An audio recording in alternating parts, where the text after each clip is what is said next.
तो दोस्तों आज हम लोग एक और प्ले को डिस्कस करने जा रहे हैं जो कि बहुत ही इंटरेस्टिंग और इम्पोर्टेंट है और इसको लिखा है क्रिस्टोफर मार्वेलो ने और इसका नाम है ज्यू ऑफ माल्टा। तो इस प्ले का जो फुल टाइटल है उसका नाम है the famous tragedy of the rich ज्यू ऑफ माल्टा और इसे लिखा था 1589 से 1590s के दरमियान।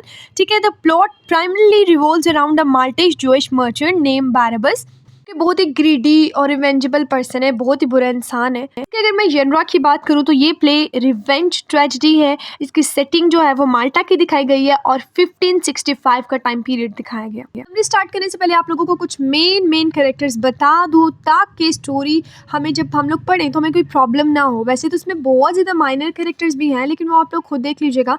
मैं आप लोगों को मेजर कैरेक्टर्स बता दूँ।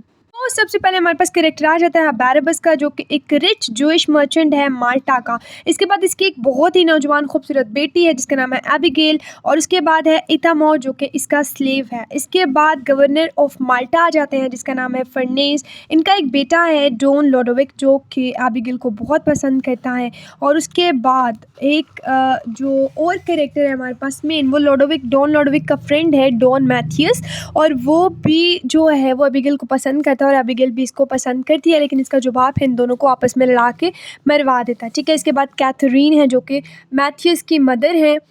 कैलमत का कैरेक्टर आएगा जो कि तुर्क का प्रिंस था, तुर्की का सुल्तान था। इसके अलावा मार्टिन डेल बोस्को का एक कैरेक्टर आएगा जो कि स्पेन का जो था वाइस एडमिरल था।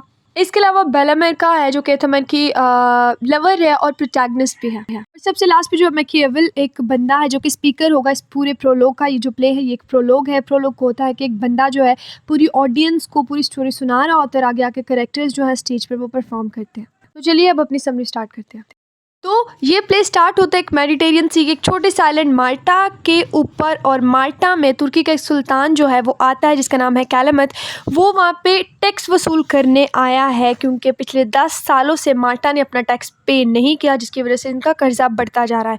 ठीक है, अब माल्टा के जो गवर्नर है फर्नेस वो परेशान हो जाते हैं और वो वादा करते हैं इस किंग से कैलमत से कि 1 महीने का टाइम दें, हम आपको पैसे इकट्ठे करके तो आपको दे दें क्योंकि एकदम में इतने ज़्यादा पैसे इकट्ठे नहीं कर सकता। खैर जो कैलमत होता है वो वापस चला जाता है और उसके वादे पे यकीन कर लेता है। अब वहाँ के गवर्नर ने फर्नेस ने ये बात कर तो दी लेकिन वो इतने ज़्यादा पैसे लाएगा कहाँ से। अब इतनी परेशानी थी तो उसने सोचा कि यहाँ के जो ज्यूज़ हैं वो बहुत रिच हैं तो उनकी आधी जो प्रॉपर्टी है हम जब्त कर लेंगे और उनको टैक्स पे करने का कहेंगे ताकि उन पैसों को जो है वो पे किया जाए तुर्की के सुल्तान को। बस सारे ज्यूज से आधी उनकी प्रॉपर्टी जो है वो जब्त कर ली जाती है और पैसा जमा कर लिया जाता है। लेकिन इन सब ज्यूज में से ना एक ज्यू होता है जो कि बहुत ही ज़्यादा ग्रीडी लालची होता है और बहुत ही अमीर होता है जिसका नाम होता है बैरबस। एक मर्चेंट होता है, ठीक है, ये बहुत इसने अपना पैसा कमाया होता है और ये प्रोटेस्ट करता है और गवर्नर को कहता है कि तुम ये बिल्कुल नहीं कर सकते कि तुमने हमारी प्रॉपर्टीज जो है ज्यूज की सारी प्रॉपर्टीज जो है जब्त कर ली है।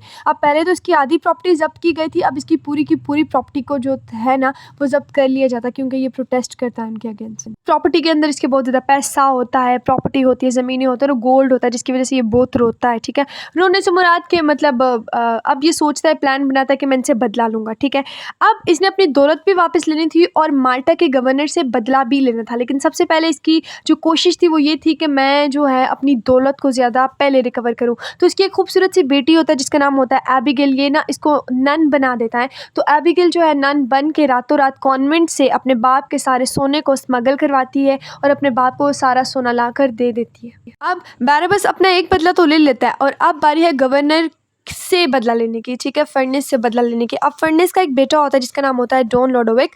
अब डॉन लोडोविक का एक फ्रेंड होता है जिसका नाम होता है डॉन मैथियस। डॉन मैथियस एक लड़की से प्यार करता है। वो कौन सी लड़की होती है? ये एबिगेल ही होती है और वो ना डॉन लोडोविक को भी उसके बारे में बताता है। लेकिन डॉन लोडोविक भी एबिगेल से ना मोहब्बत करना स्टार्ट कर देता है। यानी ये दोनों जो लड़के हैं वो एबिगेल से मोहब्बत करते हैं लेकिन जो एबिगेल है वो सिर्फ मैथियस से मोहब्बत करती है। अब जब इसके बाप को ये बात पता चलती है ना तो वो कहता है कि इससे अच्छा बदला लेने का जो है मुझे क्या मौका मिलेगा।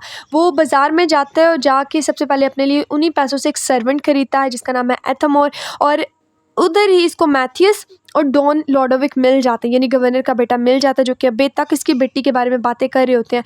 तो वो एथमोर को जो है खरीदता है, इन दोनों लड़कों से मिलता है और इन दोनों लड़कों में से डॉन लॉडोविक यानी गवर्नर के बेटे को कहता है कि मेरी बहुत खूबसूरत बेटी है और तुम ना उससे शादी कर लो, उसको पटा लो और उससे ना तुम शादी कर लो। लेकिन ना दूसरी साइड पे वो क्या करता है, एथमोर के हवाले से इन दोनों लड़कों को ऐसे लेटर्स भिजवाते हैं, नकली लेटर्स, जिनकी वजह से इन दोनों की आपस में लड़ाई हो जाती है और ये दोनों मर जाते हैं। ट्विस्ट तो कहानी में तब आता है जब एबिगेल को पता चलता है कि जिससे वो मोहब्बत करती थी मैथियस, उसको उसके बाप ने मरवा दिया। तो अब एबिगेल जो है वो डिसाइड करती है कि वो फिर से नन बन जाएगी और अपने बाप के घर को छोड़ देगी। तो नन बन जाती है और अब परमानेंट जो है वो नन बन जाती है। अब जब वो नन बन जाती है ना, तो उसके बाप को ये ख़तरा होता है कि अब जब ये नन बन गई है तो मेरा कहीं राज ही ना खोल दे। तो वो ना एक दलिया चावल, जहर वाला दलिया चावल बनाता है जो कि सिस्टर्स खाती हैं, नन खाती हैं। तो वो ना उन सारी सिस्टर्स को भेजता है और उसकी बेटी के साथ साथ जितनी भी सिस्टर्स होती हैं वहाँ पर, वो सब ये खाने को जब खाती है तो वो सारी मर जाती हैं। लेकिन एबिगेल मरने से पहले एक लेटर लिखती है जिसके अंदर वो सारे जो क्राइम्स उसके बाप ने किए होते हैं ना उनको कमिट करती है और एक फादर को दे देती है, यानी प्रीस्ट को दे देती है, चर्च का जो हेड होता है उसको दे देती है और मर जाती है। अब जहाँ पे ये सब कुछ हो रहा था, दूसरी साइड पे स्पेन का एक बंदा, एक वाइस एडमिरल आ जाता है जिसका नाम है मार्टिन डेल बोस्को। वो आकर जो है ना गवर्नर को कहता है, माल्टा के गवर्नर को, फर्नेस को, कि तुम क्यों इतना टैक्स पे कर रहे हो तुर्की को, तुम टेंशन ना लो, हम तुम्हारे साथ हैं, तुम उसको टैक्स पे करने से मना कर दो, हम जो है तुर्कियों के खिलाफ लड़ेंगे।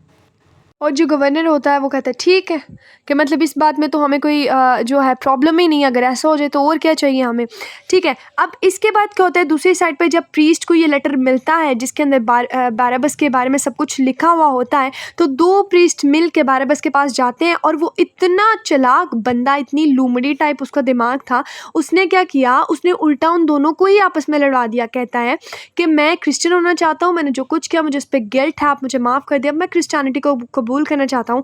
जिस भी तुम दोनों के चर्च में मैं जाऊँगा, यानी जिसने भी मुझे मसीहियत कबूल करवाई, क्रिश्चियनिटी में मैं गया, जिस भी चर्च में मैं गया, मैं उसको अपना सारा जो गोल्ड है वो डोनेट कर दूंगा, ठीक है। अब ये दोनों सुनते ही ना प्रीस्ट आपस में लड़ना झगड़ना शुरू हो गया। इतनी देर में एथमोर आ जाता है और उसमें से एक प्रीस्ट का गला दबा के मार देता है और दूसरे वाले प्रीस्ट पे ना ये मर्डर का केस डाल देता है और वो जेल में चला जाता है। तो देखिए कितना चालाक बंदा है कि देखो उसने प्रीस्ट को भी नहीं छोड़ा, ना अपनी बेटी को उसने छोड़ा। इस तरीके से वो प्रीस्ट से भी बच जाता है।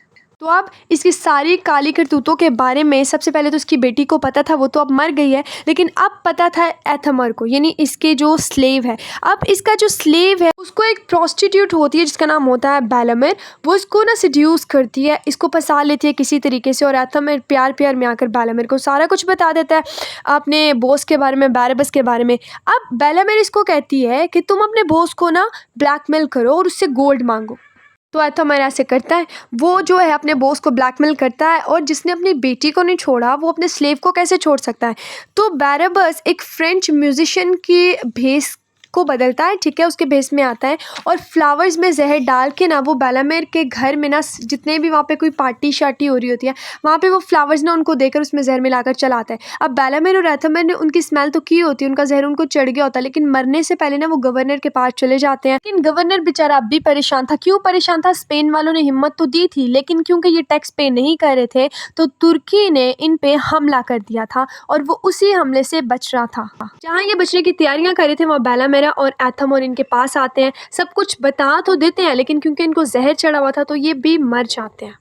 अब जो माल्टा का गवर्नर है उसको इतना गुस्सा आता है बारबस के ऊपर, तो वो फाइनली उसको पकड़वा देता है। लेकिन बारबस इतना को कोई शाना, इतना को कोई अजीब बंदा है ना, वो कोई ड्रग ले लेता है, इतना चालाक होता है। वो ड्रग ले लेता है, उस ड्रग से ना वो टोटली तौर पर ऐसे फील कराता है जैसे उसकी डेथ हो चुकी है, वो मर चुका है, उसने सुसाइड क्राइम कर लिया है। तो उसकी बॉडी को ना आउट ऑफ सिटी फेंक देते हैं। जब वो फेंक देते हैं तो कुछ घंटों बाद उसको होश आ जाती है और अब वो फाइनली जो है डिसाइड करता है कि वो माल्टा से और माल्टा वालों से बदला लेगा। तो वो तुर्की के साथ जाके मिल लेता है।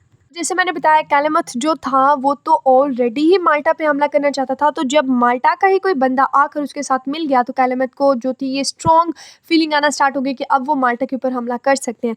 बारबस ने बहुत ही उनको गाइड किया, उनको बताया कि कैसे कैसे वो हमला कर सकते हैं। तो अब इसको कैलेमथ जो है अपनी आर्मी का गवर्नर बना देता है, लेकिन गवर्नर बनने के बाद भी ना अब इसको मज़ा नहीं आता। इसको एक अजीब सी गिल्टी फील होती है, एबिगेल को मार के, उन दोनों बच्चों को मार के, एथमर को मार के, मतलब इसको अच्छा नहीं लग रहा होता, उसको लगता है कि शायद मैं अपने मुल्क के साथ, अपनी सिटी के साथ भी जो है वो गद्दारी शो कर रहा हूँ। बुरी बात है ये नहीं, इसको मज़ा नहीं आ रहा होता, अच्छा नहीं लग रहा होता इसको। तो उसी गिल्टी के अंदर आकर ये जो है लेटर लिखता है माल्टा के गवर्नर को, अपने ही गवर्नर को, और ये बताता है कि मैं वहाँ का जो है हेड बन चुका हूँ, तो मैं ही आप लोगों को तुर्की से बचा सकता हूँ। मैंने एक ट्रैप जो है वो सोचा हुआ है, तो मैं अब आपके शहर माल्टा में आ रहा हूँ, मुझे आपसे मिलना है। लेकिन जो माल्टा का गवर्नर है वो उसको पता है कि ये बहुत चालाक है, बहुत होशियार है, तो अब वो इस पे ट्रस्ट नहीं करता। खैर ये तुर्की को भी बताता है, बस तुर्की वालों को भी बताता है कि आप लोग यहीं पे रहें, मैं वहाँ जाकर माल्टा के अंदर आप लोगों के रास्ते सीधे करता हूँ, और बेवकूफ़ बनाकर किसी तरीके से ये माल्टा आ जाता है। जब माल्टा आता है तो गवर्नर जो होता है वो उसको पकड़ लेता है और इसकी किसी भी बात पे यकीन नहीं करता। हालांकि अब की बार बस जो था वो वाकई गिल्टी फील कर रहा था, लेकिन अब पछताए क्या हो जब चिड़िया चुग गई गेंद। तो ये इसने जो ट्रैप तुर्की के लिए लगाया, तो उसी ट्रैप में ये खुद ही फंस के जल के मर जाता है, और क्यालमत को जेल जो हो जाती है, उसको पुलिस पकड़ के ले जाती है। और प्ले के लास्ट में जो गवर्नर है वो माल्टा की आवाम से ये वादा करते हैं कि मैं माल्टा की सिक्योरिटी का वादा करता हूँ जब तक कि सिचुएशन ठीक नहीं हो जाती, और यहीं पे हमारा जो प्ले है वो ख़त्म हो जाता है। अब इसी प्ले से इंस्पायर होकर शेक्सपियर ने अपना एक प्ले लिखा था, मर्चेंट ऑफ वीनस। आप लोग मुझे ये बताइएगा क्या मुझे इस पे वीडियो बनानी चाहिए या नहीं। तो अब आ रही है इनके थीम्स की। सबसे पहला थीम हमारे पास आ जाता है ग्रीड का, दूसरा थीम है करप्शन का, इसके बाद रिलीजियस डेप्राविटी का आ जाता है, फिर इसके बाद सबसे मेन थीम है violent conflict between Christian Jews and Turkeys. इसके बाद क्रुएलिटी का थीम आ जाता है कि किस तरह एक बाप ने अपनी बेटी की जान को भी नहीं बख्शा। उसके बाद रिवेंज का थीम आ जाता है, पनिशमेंट का थीम आ जाता है, सेल्फिशनेस का थीम आ जाता है, मिसगाइडेडनेस का थीम आ जाता है, सफरिंग का थीम आ जाता है, और इन द लास्ट बैटरल का थीम आ जाता है। So that's it. तो आज की वीडियो में बस इतना ही। खुदा हाफिज़।